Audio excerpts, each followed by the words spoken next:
Hey y'all, my name is Matthew, and this is my X-Pro3, and I kind of hate how much I love this camera. Um, Maybe not for the reasons that you would think. There's been a lot of talk about this camera over the years, mostly when it first came out, and people were trying to decide what the heck Fuji was doing. Um, there's two. This is sort of like twofold. Um, For the first part of this, we have to sort of go back in time. If I was an actual video person, I could do the little like doo thing and we could like go back in time. I'm not, I can't, so I won't. So use your imagination. We're going to go back a few years to 2004. In 2004, I was in college and a movie called Closer came out. If you've never seen it, it's got Jude Law, Clive Owen, Julia Roberts, and Natalie Portman. It's not like a particularly phenomenal movie. It's pretty good, but it's not like one that you probably are dying to watch over and over and over again. But in that movie, Julia Roberts is a photographer. She's a photographer in the movie Stepmom as well. So I don't know if Julia Roberts is like an amateur photographer when she's not acting. Um, but if she is, that would make her like an 11 out of 10. So in that movie, Julia Roberts is a photographer. And at one point, she is seen, or multiple times throughout the movie, she's seen using this camera. It's the Leica M6. When I was in college, I saw her using that camera. I had seen other photographers using like the Leica M3, the M4, but I just sort of fell in love with the M6. I kind of romanticized it as this really cool camera. And, I'm probably going to get a lot of hate because I wanted a camera based on what it looked like. And that's fine. We buy everything based on how it looks, like cars and TVs and phones, books, whatever. Nobody goes out and buys shoes that they think are ugly just because. Um, so I sort of got this obsession with the Leica M6, and I wanted one. I couldn't afford one, and so I sort of just kind of pushed it to the back of my mind. I was like, maybe one day when I'm older and I have money. Well, now I'm older and I have money, a little bit of money. I have adult money, and I'm allowed to spend it with reckless abandon, which I often do. And because of that, I bought the Leica M6 just a few years ago, kind of before prices went absurd. Um, I was sort of venturing back into film photography, and was kind of like, you know what, maybe now's the time for me to look into the M6. I knew I wanted a film camera that was, I wanted a rangefinder. I wanted it to be 35 millimeter.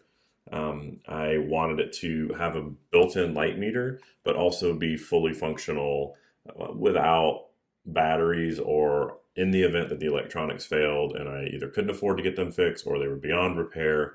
I wanted to make sure that I didn't have, an expensive electronic paperweight sitting on my desk, which is what happens with a lot of film cameras that are electronic. Um, and so I did it. I bought it and I love it. I've shot, I don't know, 50 or 60 rolls of film with the camera in the, couple of years that I've had it. It's gone with me on some pretty cool trips, and I've taken pictures of like my kid, chased my kid around with it. It's everything that I wanted it to be. It's sleek, it's quiet, it's unobtrusive, it does everything I need it to do. Um, but as has been talked about ad nauseum on blogs and forums and YouTube and Instagram and memes and whatever, film is getting expensive again. As a film photographer, as a film student, as a photography student, I started out shooting film. I spent more time in the darkroom than I care to admit. And I've always sort of had this love for film photography. And film photography kind of went away for a little while. It got a little bit, the digital revolution took over. We got gas, gear acquisition syndrome. So we sort of made this shift from digital to film, and film became this very, very niche thing. And then it sort of started to come back around because I think everybody got tired of the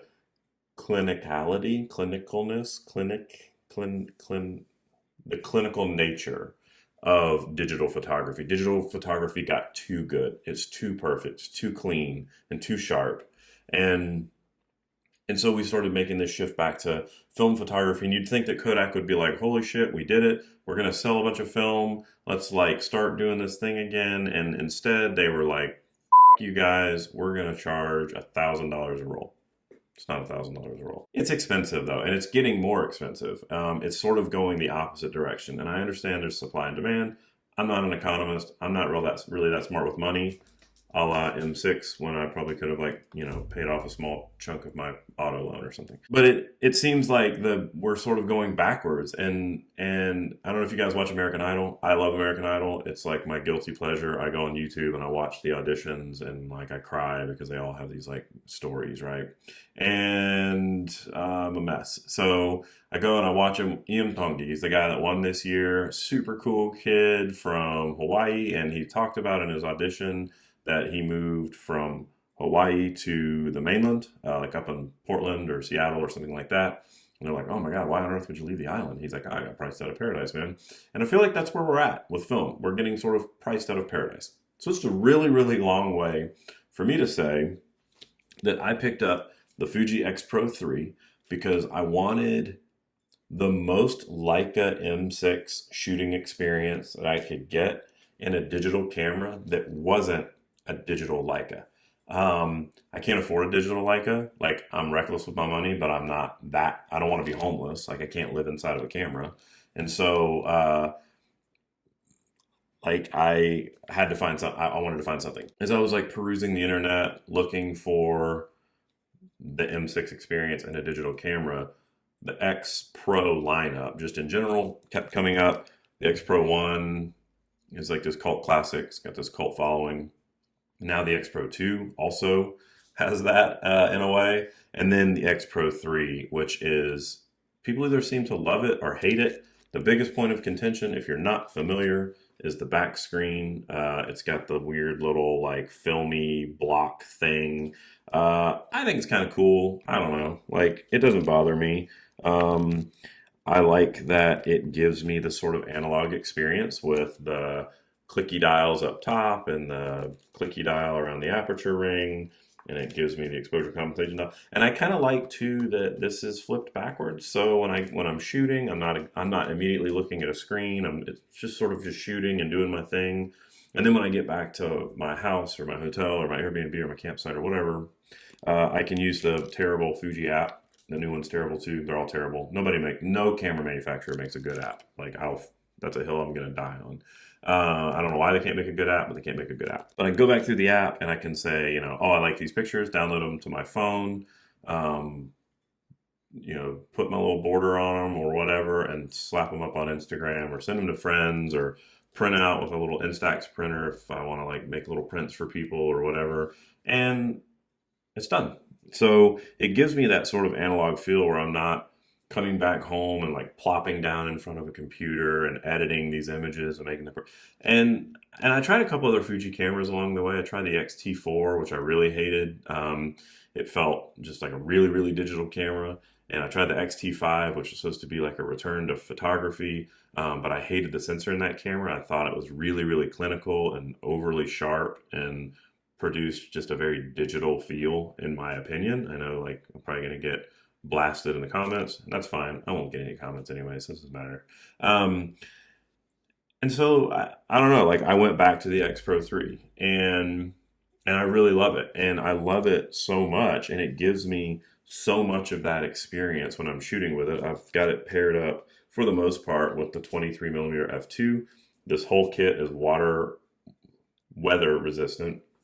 I've had it out in the pouring rain, and you know, it's been exposed to moisture and it's fine. It holds up great.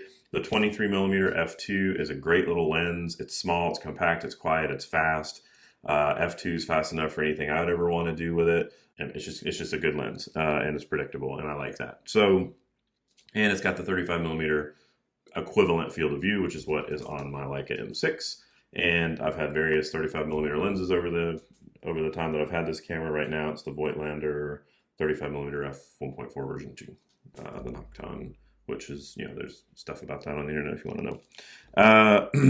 So yeah, so the X-Pro3, it has ticked so many of my photographic boxes that I kind of don't reach for my all-time favorite camera, which is the Leica M6. And I know that I'm like an idiot for saying so, but I love the M6 and I've always loved it, and it's just exactly what I wanted it to be.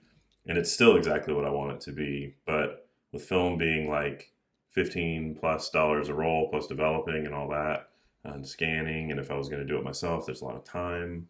Man, like it's hard. It's hard to pick. It's hard to pick it up. So yeah. So the X-Pro3 goes with me almost everywhere. I take it all the time, and that brings me into part 2 of this already stupidly long monologue ode to the X-Pro3. The other reason that I hate how much I love this camera is because I think, I don't know this, but judging by what Fuji has produced in the last couple of years with the XH2, XH2S, the XT4, and then their newest offering, which is the XT200 or something like that. I feel like if you took any of Fuji's new cameras, like the XT4, the XH2, the XH2S, the XT100, XT200, whatever, if you took those and you blacked out the branding and you plopped one of their pro zooms or their big primes like the 18 or the 33, if you took all the Fuji branding off of it, it's just a digital camera. I'm not saying that they're bad cameras. They're phenomenal cameras, but I feel like Fuji has gotten so far away from, what do they call it, like Kaizen or something like that? I probably butchered that. They've gotten so far away from that early design language. I feel like their newer cameras have been made to tick these arbitrary boxes on these checklists created by digital photography reviewers and tech reviewers and CNET and DP Review and all that. And I'm a little bit sad because I love this camera a lot. I think that the sensor in this camera, the 20 whatever megapixel sensor is in here, gives a really great image. It's a little bit organic in the way it renders and the way the noise shows up. I feel like maybe this is like it's like the end of an era. It's like the last of a dying breed. And so when this camera finally eats it, when I drop it and break it, or when it, just no longer functions or something happens to it, then where do I go to get the M6 experience in a digital camera? I don't know if that means I have to go to like an M10 or an M11. I hope not. I know that I've sort of like waxed poetic about the X-Pro3, and at the end of the day, it's just a camera, but it ticks so many boxes for me. And when the X Pro and the X100 and those cameras first came out, I feel like Fuji was like, hey, analog guys, we see you, we hear you, we love you. We want to give you that analog experience, but we want to do it with a digital camera. And I think in an effort to maybe gain a little more of the market share, they've lost their way a little bit. And that makes me a little bit sad. But I will continue to shoot the X-Pro3, and I will shoot it alongside my M6 because they are very fluid. Picking one up, the shutter speed dials are in the same spot. Aperture rings are in like the same spot. The viewfinders are in the same spot. It's a really fun, cohesive experience to shoot them side by side. And we will see what the future holds. What gear is inspiring you, or what books or photographers? What's got you wanting to climb out of bed and go make photos on the streets of whatever city you're in? Tell me in the comments below. Thank you for tuning in. I'm going to try to do this more often. I said that a long time ago in another video that I did, and then I sort of disappeared because, as my dad always says, life has a funny way of getting in the way, and it did. I'm sorry this went so long, but it's kind of something that's been on my mind, especially with some of the newer releases and I'd love to hear your thoughts. So thank you for tuning in. We will Thank you for tuning in. I'll see you in another video sometime in the near or far future. Okay.